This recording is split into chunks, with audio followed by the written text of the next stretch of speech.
They that worship must worship in spirit and in truth.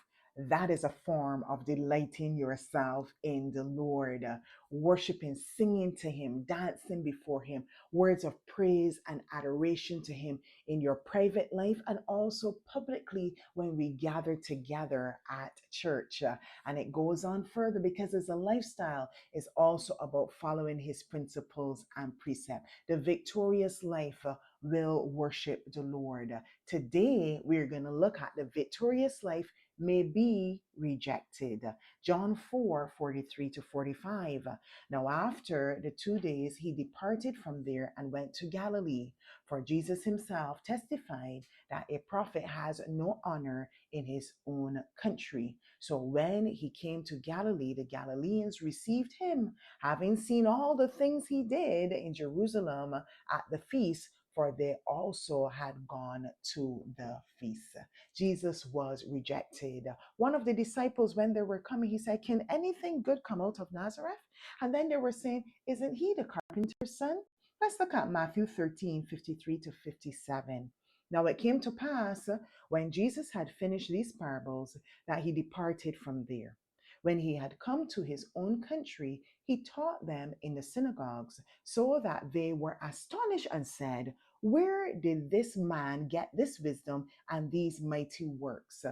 Is this not the carpenter's son? Is not his mother called Mary? And his brothers James, Simon, and Judas? And his sisters, are they not all with us? Where then did this man get all these things?" So they were offended at him. But Jesus said to them, "A prophet is not without honor except in his own country and in his own house." That will be the case for us as well. Those who we are familiar with, they would reject us in one form or another. As we seek and as we live the victorious life, though we are victorious, we will be rejected from time to time.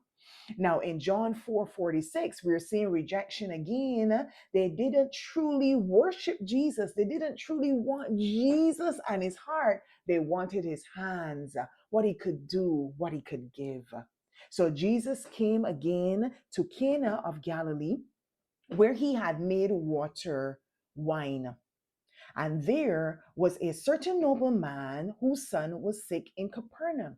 When he heard that Jesus had come out of Judea into Galilee, he went to him and implored him to come down and heal his son, for he was at the point of death. Then Jesus said to him, "Unless you people see signs and wonders, you will by no means believe."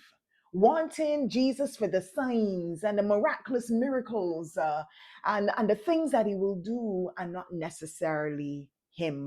We're seeing it again in John 6:26 to 27. Jesus answered them and said, "Most assuredly I say to you, you seek me not because you saw signs, but because you ate of loaves and are filled. Do not labor for food which perishes, but for food which endures to everlasting life, which the Son of Man will give you, because God the Father has set his seal on him."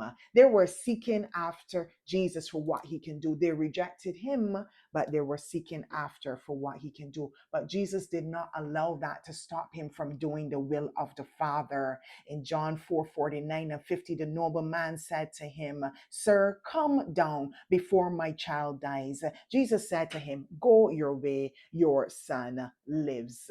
So the man believed the word that Jesus spoke to him and he went his way. Jesus still did the will of the Father, even though he was rejected. In Matthew 13:58, now he did not do many mighty works there because of their unbelief.